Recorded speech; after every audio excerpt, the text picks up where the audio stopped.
Fiber fast or cable classic? Two giants face off in the ultimate internet showdown. Verizon Fios versus Cox. Which one really delivers? On the left, Verizon Fios, bringing future-ready fiber speeds. And on the right, Cox, the flexible cable provider covering more of America. Let's skip the buzzwords and get to the real stuff. Each category earns points, and at the end, you'll see exactly who comes out on top.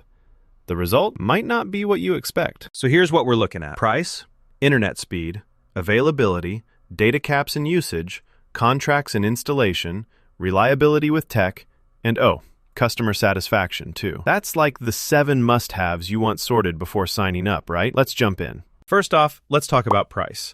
Verizon Fios comes out swinging with pretty competitive fiber pricing. I mean, there are some sweet discounts if you're cool with autopay. Plus, you don't have to lock yourself into a contract. Awesome! But honestly, be ready for possible price hikes after the promo period. And yeah, those lowest prices only show up where Fios is actually available. Now, Cox usually starts even lower. You get way more plan variety, tons of promo bundles. But here's the thing. The absolute best deals often mean you have to bundle with TV or phone. And if you want unlimited data, you got to pay extra fees. So if you want to save a few bucks and don't mind the fine print, Cox generally takes the cake on price here. All right, moving to internet speed. That's what we all really care about, right? Verizon Fios is just honestly ridiculous with how fast its symmetrical speeds are. We're talking matching uploads and downloads up to 2 gigabits per second. So if you're uploading big videos, streaming, zooming, or gaming, it's smooth as silk, super consistent. Downside, it's not everywhere yet. Now, Cox keeps up on the download speeds, also offering up to 2 gigabits per second in certain areas, and its lower tiers are much more available. The catch? If you care about upload speed, like for content creators or remote work, Cox uploads can be so much lower. We're talking 100 megabits per second up for a 2000 down line, and speeds can slow dramatically at peak hours. So, big win for Verizon Fios on speed. Let's chat about availability. Verizon Fios? It's growing, sure, but still mostly lives in major metro areas along the Northeast. Super limited nationwide. That's a bummer. Cox, though? This one's way more widely available. Over 18 states. That's impressive. Most of what Cox offers is cable, not pure fiber, so uploads can be slower.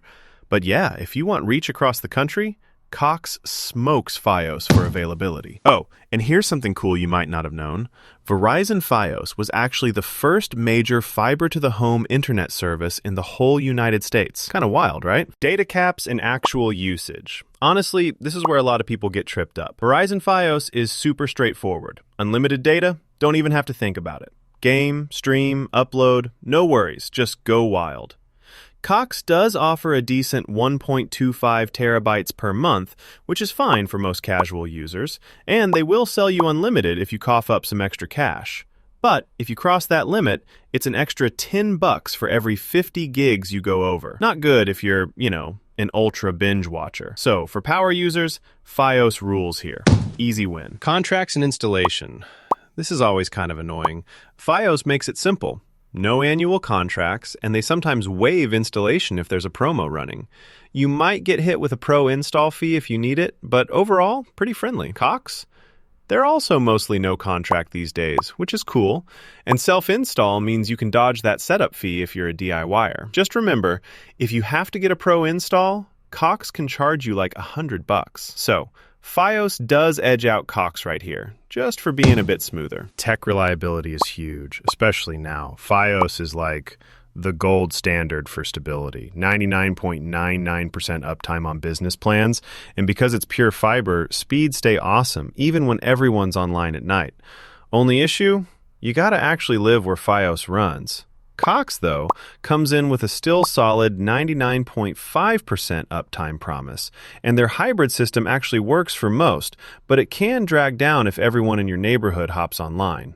And uploads? Don't get me started. So again, Fios pretty much takes this one. Customer satisfaction. And honestly, this might be the deal breaker for some. Verizon Fios just scores high everywhere. People rave about reliability and speed. And yeah, not getting locked into yearly contracts really makes people happy. Only real gripe is that prices sometimes change after that promo ends. Cox, on the other hand, gets solid marks for customer service and flexible bundles. But there are complaints about those dang data caps. So, Fios makes more fans here. Take a look at the radar chart and you'll see there's a clear theme.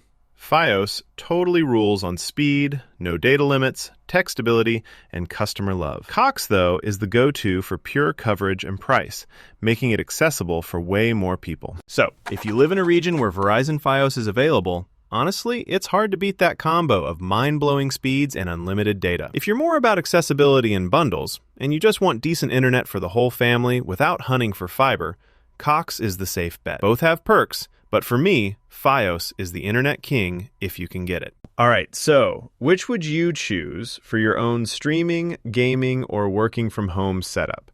Let me know, and hey, stick around for more down-to-earth, real-world tech reviews.